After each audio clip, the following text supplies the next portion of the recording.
Oke, baik. Sebetulnya Islam itu tunggal ya, satu. Islam itu satu, bukan hanya Islam yang dibawa oleh Nabi Muhammad, tapi juga Islam yang dibawa Nabi Muhammad merupakan kelanjutan dari Islam yang dibawa oleh Rasul-Rasul Nabi-Nabi sebelum beliau. Jadi Nabi-Nabi Rasul-Rasul itu sejak Nabi pertama Adam sampai Nabi terakhir Nabi Muhammad itu yang dibawa tetap satu, yaitu Islam. Tapi kemudian dalam sejarahnya ajaran-ajaran para nabi, para rasul sebelum Nabi Muhammad itu banyak yang menyelisihi dari ajaran awal ya. Maka kemudian satu nabi membawa ajaran Islam, Islamnya berpusat pada tauhid. Jadi semua nabi itu mengajarkan satu hal, yaitu tauhid. Cuma nanti cara peribadatannya saja yang berbeda, cara beribadahnya, syariatnya itu berbeda. Inti ajarannya sama, yaitu tauhid. Nah, ketika satu nabi meninggal, lama-kelamaan para umat nabi, para nabi itu menyelewengkan ajaran-ajaran nabinya. Lalu datanglah nabi baru lagi. Nabi baru lagi mengajarkan tauhid, mengajak umat untuk kembali ke tauhid yang murni, yang asli. Kemudian beliau meninggal, terus umatnya menyelewengkan lagi. Begitu terus. Nah, secara berkesinambungan, puncak dari kenabian itu berpusat pada Nabi Muhammad. Nabi Muhammad sama seperti nabi-nabi sebelumnya juga mengajarkan tauhid ya. Cuma mengajarkan tauhid, cuma cara ibadahnya saja yang berbeda. Seperti puasa, semua nabi ada ajaran puasa kan, tetapi cara berpuasanya yang berbeda. Nabi Muhammad berpuasanya yang wajib itu pada bulan Ramadan 1 bulan penuh. Kemarin kita sudah melewatinya tahun ini. Nah, kayak Nabi Dawud cara berpuasanya beda kan. Beliau sehari puasa, sehari tidak, begitu. Kalau di zaman Nabi Adam, karena umatnya masih sedikit, masih anak-anaknya, kita manusia boleh menikah dengan saudaranya ya kan. Tapi sekarang sudah banyak umat, sudah banyak manusia, maka Islam mengajarkan tidak boleh menikah dengan saudara sedarah, sebab sekandung, sebapak atau seibu ya. Kemudian minimal bolehnya hanya pada sepupu saja. Sepupu masih boleh ya. Tapi kalau bisa jangan nikah dengan sepupu karena terlalu dekat. Tapi kalau sudah terlanjur cinta ya nggak apa-apa nikah. Tapi jangan sering-sering ya. Kalau sering-sering nikah dengan sepupu, umpamanya kamu menikah dengan sepupu, nanti anakmu menikah dengan sepupu lagi, ya itu nanti terlalu dekat. Usahakan nikah dengan yang jauh-jauh. Nah itu ajarannya sama tauhid, tetapi nanti cara ada beberapa detail-detail peribadatan yang berbeda. Setelah Nabi Muhammad tidak ada nabi lagi. Nah karena itulah Islam itu yang dibawa Nabi Muhammad merupakan kelanjutan dari Islam sebelumnya. Nabi Isa, Nabi Musa, Nabi Ibrahim, semuanya mengajarkan tauhid, mengajarkan Islam. Karena setelah Nabi Muhammad itu tidak ada nabi lagi, maka ajaran Islam yang dibawa Nabi Muhammad itu satu, yaitu termuat dalam Quran, hadis, itu yang secara ijma' disepakati. Tetapi praktek kehidupan itu kan terus berjalan ya.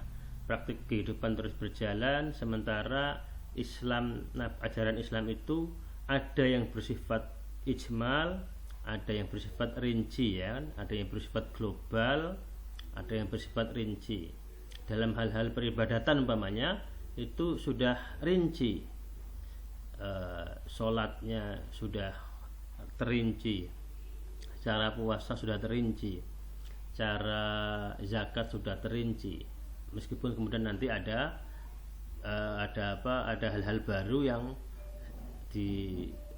yang muncul di luar kerincian itu. Nah, kalau dalam hal ibadah mahdhah sudah rinci, masalahnya adalah dalam ibadah-ibadah ghairu mahdhah. Itu yang seringkali Islam itu hanya memberikan norma-norma dan ajaran-ajaran yang bersifat global saja. Contohnya ketika mengurus negara. Mengurus negara itu Islam hanya memberikan panduan-panduannya, pedoman-pedomannya, tapi tidak mengajarkan kamu membentuk negara apa, modelnya terserah. Tidak ada rinciannya. Islam hanya memberikan panduan-panduannya. Contohnya kalau menyelesaikan masalah hidup bersama harus dengan musyawarah, gitu kan? Tidak boleh mencari-cari kesalahan orang lain. Harus pemimpin itu harus amanah. Dalam sebuah komunitas harus ada pemimpin. Itu contoh-contoh ajaran yang bersifat global. Nah, karena Islam itu dipeluk oleh manusia, dipegang oleh manusia. Sebentar ya, ini ada orang putar musik keras.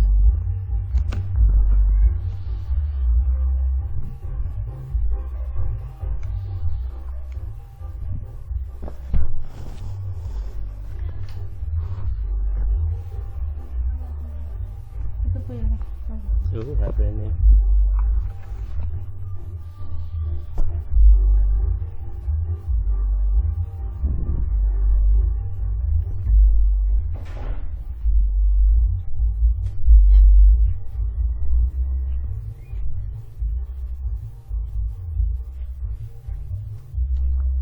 Nih, beli.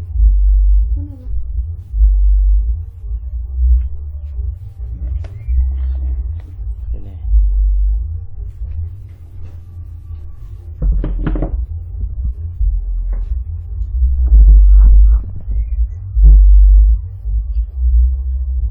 Masih kedengaran ya musiknya ya? Masih. Karena Islam itu, yang memeluk Islam itu kan orang-orang, kan manusia, dan kehidupan manusia itu kan seringkali tidak ideal. Nah, ketika orang Islam mempraktekkan ajaran Islam, itu seringkali tidak sesuai, seringkali berbeda dari idealitas Islam. Nilai-nilai yang ideal seperti ini, tapi prakteknya seperti ini. Karena itulah para ilmuwan kemudian ketika mengkaji Islam itu membagi dua. Ini meskipun dibagi tapi tidak terpisah ya. Ada Islam yang bersifat historis. Islam historis itu Islam yang dipraktekkan oleh orang Islam. Ya gampangnya aja praktek berislam gitulah ya. Itu Islam historis. Ada Islam yang bersifat ajaran, yang itu termuat dalam Quran, dalam hadis dan ijtihad para ulama. Ijma', qiyas dan ijtihad para ulama. Itu Islam yang bersifat doktrin, ajaran. Nah, seperti saya sebutkan tadi, karena manusia itu ketika mempraktekkan ajaran-ajaran agama atau ajaran-ajaran yang lain itu selalu dia berkelindan dengan problem-problem keseharian, seringkali dalam mempraktekannya itu tidak ideal, kurang cocok lah ya. Kayak kita di Indonesia umpamanya, secara normatif Islam mengajarkan kita untuk perempuan memakai jilbab, menutup aurat. Tetapi ada banyak orang Islam perempuan yang tidak pakai jilbab. Tetapi itu masih kita syukuri lah ya. Alhamdulillah mereka masih berpakaian sopan. Semoga dengan itu ke depan mereka bisa menjadi semakin baik gitu. Nah, di dalam kalau Islam secara normatif itu tunggal teman-teman. Sama, semua orang mengajarkan sholat.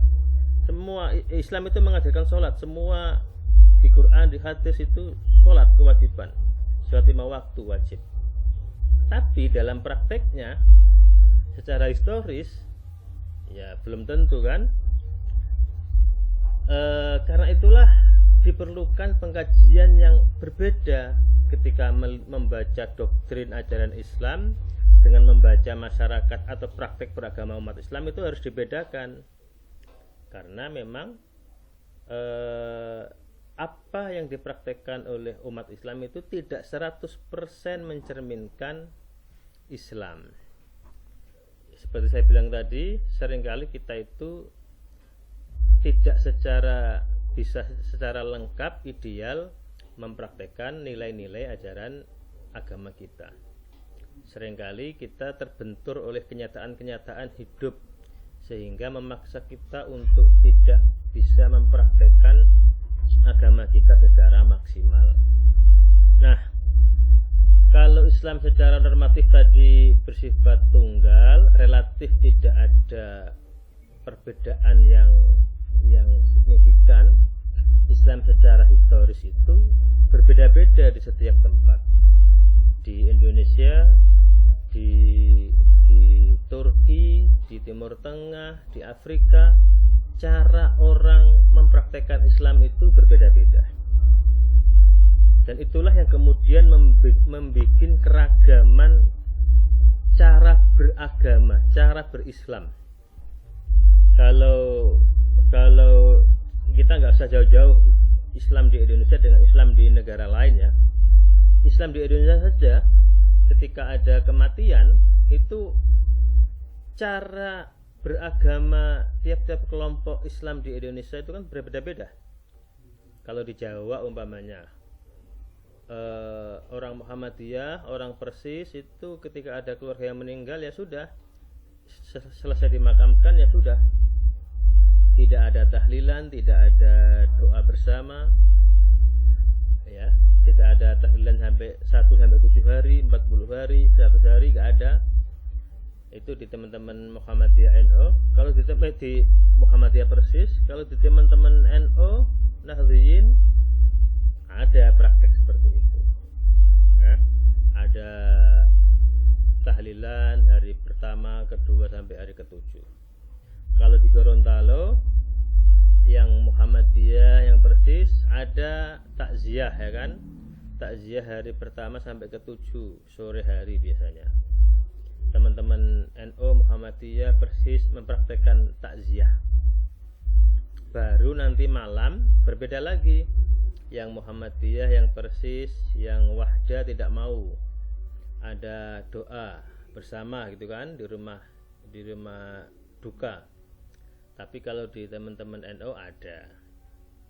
Kalau di teman-teman Muhammadiyah di Jawa, di Muhammadiyah di Persis tidak ada takziah secara formal kayak di Gorontalo ya.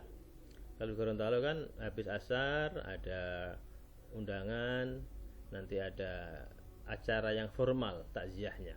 Kalau di Jawa tidak ada. Kalau mau takziah ya takziah saja, datang ke rumah duka sambil membawa makanan gitu, beras atau gula atau kue-kue begitu. Kalau di Gorontalo takziahnya justru tuan rumah, tuan duka yang menyediakan kue-kuenya. Kalau di Jawa tidak.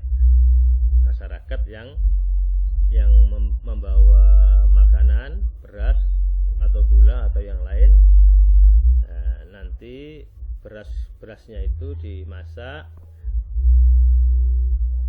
malamnya untuk tahlilan kalau yang NO. Kalau yang bukan NO ya tidak, berasnya disimpan untuk keluarga duka. Begitu ya. Jadi prakteknya saja berbeda. Kalau orang Islam di Timur Tengah, di Arab umpamanya, ketika mau berhaji tidak perlu ada berbagai macam ritual kan, tidak perlu berbagai macam upacara. Kalau di Indonesia cara ketika mau berhaji ada banyak ritual, ada banyak upacara kan. Ada walimatus safar, ada syukuran ini syukuran itu, kemudian teman-teman tetangga-tetangga pada datang menjenguk sambil membawa beras. Kalau di Jawa begitu, sambil membawa beras, membawa gula ketika mau ada tetangga yang mau berhaji gitu. Nanti dibawa ketika mau berangkat ke asrama haji, ada dulu apa pengajiannya atau ada upacaranya di masjid gitu. Ada doa bersama. Di malam sebelum berangkat ada pengaji, ada tahlilannya, ada banyak macam. Tapi kalau di Arab ya nggak perlu seperti itu, gitu kan? Nah itu praktek-praktek beragama. Nah Islam historis itu Islam yang dipraktekkan oleh umat Islam, itu Islam historis ya. Bukan berarti Islam itu ada dua, ada Islam normatif, ada Islam historis, tidak. Maksudnya Islam historis itu Islam yang dipraktekkan oleh umat Islam. Nah, dalam konteks Islam yang dipraktekkan oleh umat Islam itulah di masing-masing tempat ada cara mempraktekkan Islam yang berbeda-beda. Nah, dalam konteks inilah teman-teman Nahdliyin kemudian membuat istilah Islam Nusantara. Islam Nusantara itu wilayahnya di Islam historis, bukan di Islam normatif ya. Teman-teman Muhammadiyah bikin Islam berkemajuan. Nah, Islam berkemajuan itu bukan Islam di doktrin, tapi Islam di praktek keseharian, di Islam historis.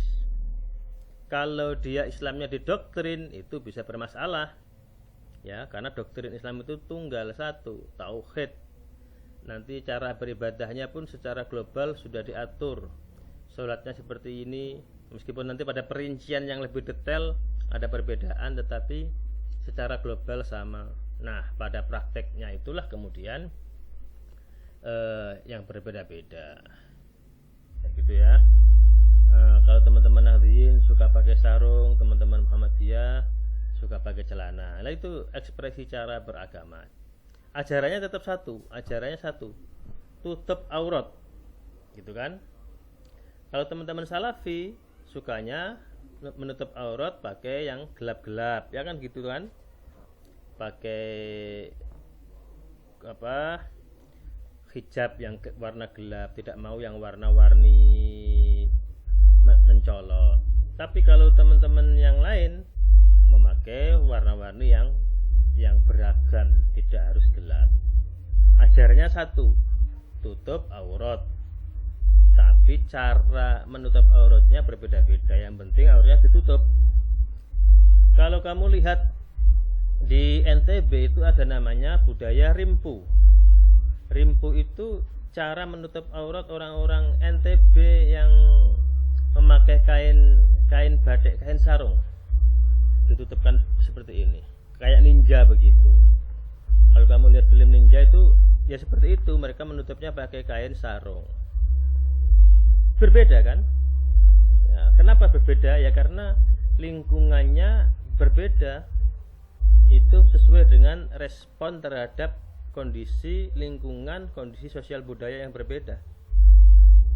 Begitu, ya.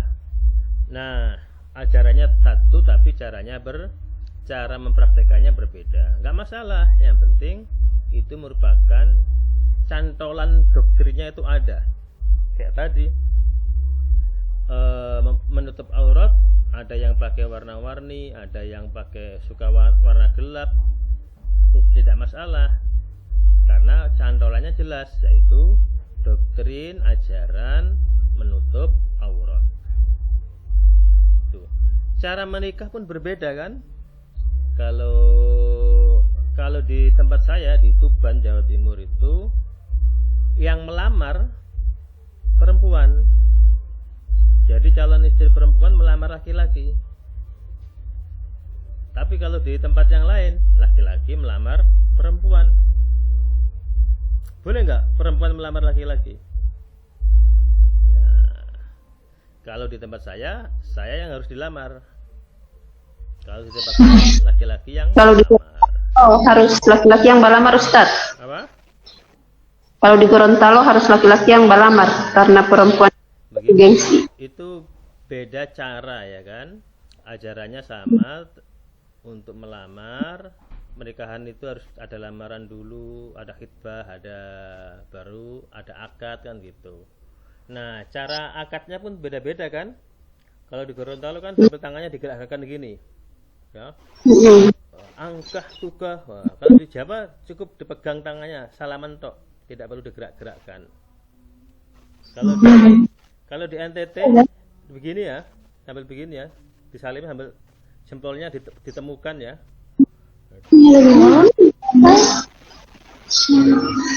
Beda-beda.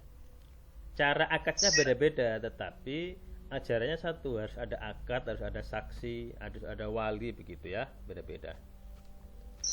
Itu enggak masalah, selama itu yang disebut dengan ikhtilafu ummati rahmah. Perbedaan di kalangan umatku itu rahmah. Perbedaan dalam mempraktekkan ajaran agama yang punya, dalam beragama yang memiliki cantolan doktrin gitu loh. Ya, yang doktrinnya ada.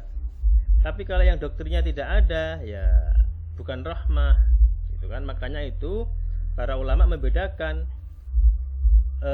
ikhtilaf itu ada dua macam. Ada perbedaan itu ada dua macam.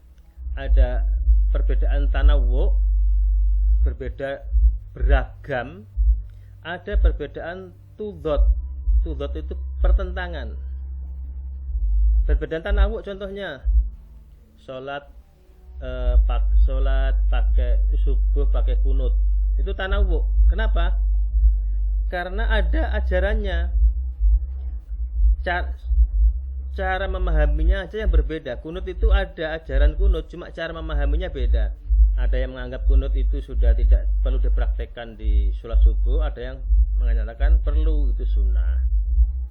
Itu tanawwu, ya. Jadi nggak perlu dipertentangkan. Ada perbedaan yang namanya tudot, pertentangan.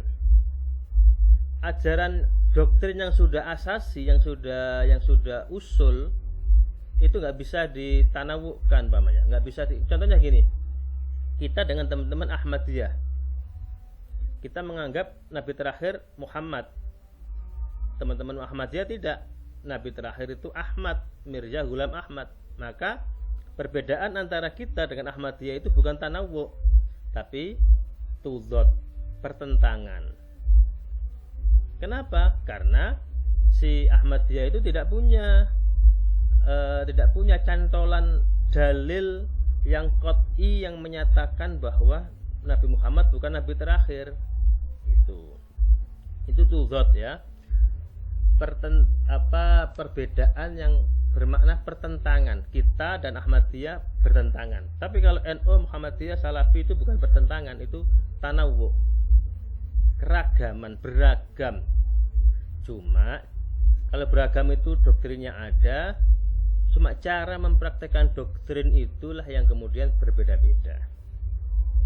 Jilbab ajarannya ada, menutup aurat laki perempuan, yang boleh kelihatan hanya muka dan telapak tangan kan. Cuma nanti ada yang suka pakai baju dari atas sampai ke bawah, tidak boleh ada potongan, ya kan? Warnanya harus gelap. Tapi ada juga yang pakai potongan, pakai atasan, pakai bawahan, potongan. Itu kan berwarna-warni. Ya terserah. Yang penting auratnya ditutupi. Itu ya. Jadi perbedaan ada dua, ada perbedaan tanawwu, berbeda dalam makna beragam, ada perbedaan yang tudot, yaitu pertentangan. Dalam hal perbedaan tanawwu itu kita perlu bertoleransi, ya kan, bertasamuh. Itulah makna ikhtilafu ummati rahmah. Tapi kalau perbedaan yang bermakna tudot, kita perlu tegas. Tapi tegas itu tidak harus dengan cara keras ya. Tidak harus dengan kekerasan. Tegas itu sikap di hati kita, di batin kita untuk menolak sesuatu yang tidak ada landasan syar'inya. Itu tegas. Cara tegasnya tidak harus dengan cara kekerasan, tapi bisa dengan sikap yang lemah lembut tapi tegas. Ya, jadi kamu harus bisa membedakan antara tegas dengan kasar. Kalau Ahok itu dulu kasar kan, dia disebut tegas tapi caranya kasar. Kalau Anies dia tegas tapi caranya halus. Itu. Oke, ada pertanyaan?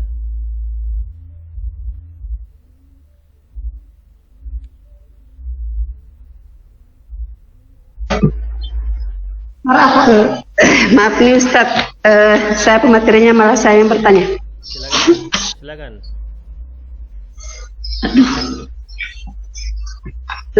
Pertanyaannya itu, bagaimana perkembangan Islam historis mempengaruhi praktek dan kepercayaan umat Islam dari masa ke masa? Ya, Islam yang dipraktekkan oleh umat Islam itu beragam coraknya, ya kan? Dan seringkali cara beragama umat Islam itu dipengaruhi oleh kondisi sekitarnya. Dan karena dipengaruhi oleh kondisi sekitarnya, seringkali ada unsur-unsur tertentu yang itu sebetulnya bertentangan dengan Islam, tapi ikut juga dipraktekkan oleh umat Islam. Contohnya ajaran ziarah kubur. Islam itu membolehkan ziarah kubur kan? Kuntu nahaitukum biziaratil kubur al-an fajuruha. Dulu aku pernah melarang kamu untuk berziarah kubur, tapi sekarang berziarahlah. Ini fi'il amar tapi maknanya sunnah. Sekarang maknanya boleh. Sekarang saya bolehkan kamu untuk berziarah kubur. Jadi ziarah kubur itu boleh dalam Islam. Cuma kemudian ada ajaran-ajaran, ada unsur-unsur luar yang memasuki cara beragama umat Islam, sehingga sekelompok umat Islam itu ketika berziarah kubur dia berlebih-lebihan, ya, dia berlebih-lebihan. Kalau berziarah kuburnya mendoakan si mayit atau mengambil pelajaran karena dia tokoh, kita berziarah kubur untuk belajar di situ. Oh, tokoh ini dulu seperti ini. Apalagi tokoh-tokoh yang hidupnya sudah lama, yang secara historis panjang, kita belajar sejarah. Gak apa-apa, kita mengambil ibrah atau kita mendoakan. Tapi kemudian ada orang yang berlebih-lebihan dengan memuja-muja macam-macam, yaitu yang berlebih-lebihan. Nah, karena itulah kemudian muncul gerakan-gerakan, istilahnya gerakan pembaharuan yang mencoba mengembalikan pada kondisi yang normal, seperti itu, ya. Nah, karena itulah ini prosesnya terus menerus, karena dia Islam yang dipraktekkan oleh orang umat Islam, dia prosesnya terus, berdinamikanya itu terus menerus, tidak bisa berhenti. Kalau Islam historis itu, kalau Islam normatif itu relatif berhenti kan, kecuali pada beberapa ajaran yang tidak ditetapkan secara rinci oleh Islam, itu baru ada ijtihad. Kalau sudah ada ajarannya, kita nggak boleh ijtihad. Boleh tapi pada aspek-aspek kecil aja, pada aspek-aspek pelaksanaan. Tapi pada hal-hal yang tidak ditetapkan secara rinci oleh Islam, kita boleh berijtihad. Begitu. Itu secara normatif. Nah, secara historis, karena dia dipraktekkan oleh umat manusia, maka proses saling mengoreksi itu terus-menerus terjadi. Ya, dan itu terjadi sejak awal. Sejak dulu umpamanya ketika ada filsafat masuk ke dalam dipelajari oleh orang-orang Islam, ada sekelompok filosof yang berlebih-lebihan, ada sekelompok filosof atau sufi yang berlebih-lebihan kan, sampai menganggap dirinya sebagai sudah bersatu dengan Tuhan, ya, manunggalin kawula Gusti. Tapi kemudian ada ulama lain yang mengkritiknya. Ya, ada yang mengkritiknya. Bahkan Mbah Hasyim Asy'ari itu juga mengkritik cara tasawuf yang seperti itu, yang berlebih-lebihan. Gitu ya. Jadi ada kritiknya. Itu akan terus-menerus terjadi sampai nanti kiamat selesai, sampai kiamat, karena memang hidup itu terus berjalan. Itulah fungsinya di dalam agama itu ada ajaran tawasau bil haq wa tawasau bis sabr. Ada ajaran amar ma'ruf nahi mungkar. Begitu. Ada lagi? Ustaz, ini agak keluar sedikit, tidak apa dari Islam historis. Silakan, kalau saya bisa jawab saya jawab, kalau enggak yang enggak saya jawab. Oke. Ini Ustaz, kan tadi ada kayak bahasan tentang yang gamisnya, pakaian yang potongan, ada yang nggak potongan. Nah, misalkan nih kita kan yang boleh potongan nih, saya yang boleh potongan. Nah, gimana nih tanggapan kalau kita tuh ketemu dengan orang yang apa? Yang beliau tuh bertanggapan bahwa pakai baju jangan yang potongan, harus yang gamisan gitu. Bagaimana sikap terbaik kita gitu? Kayak apakah gimana ya? Yang biar sama-sama enak, gimana ya? Ya, santai aja. Ya. Tidak perlu dianggap serius.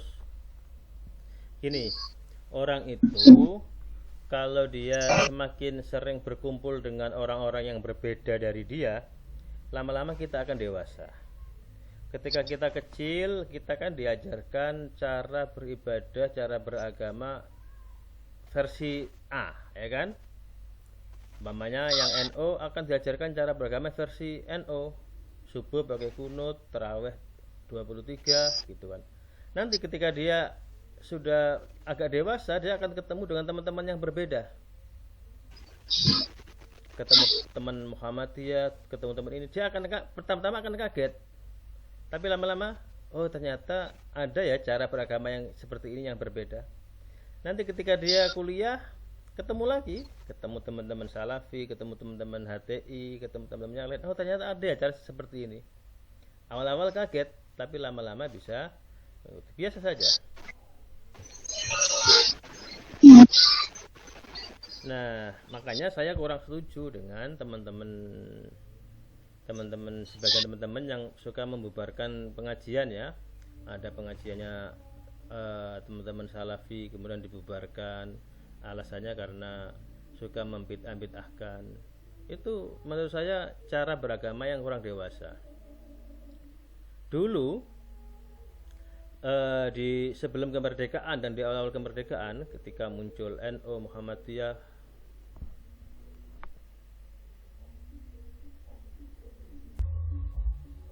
dulu ketika awal-awal muncul Muhammadiyah, NU, Persis, itu terjadi juga perdebatan yang keras, ya kan? Apakah ini bid'ah, apakah ini tidak, dan tidak ada saling menyerang pengajiannya. Yang ada justru diperdebatkan.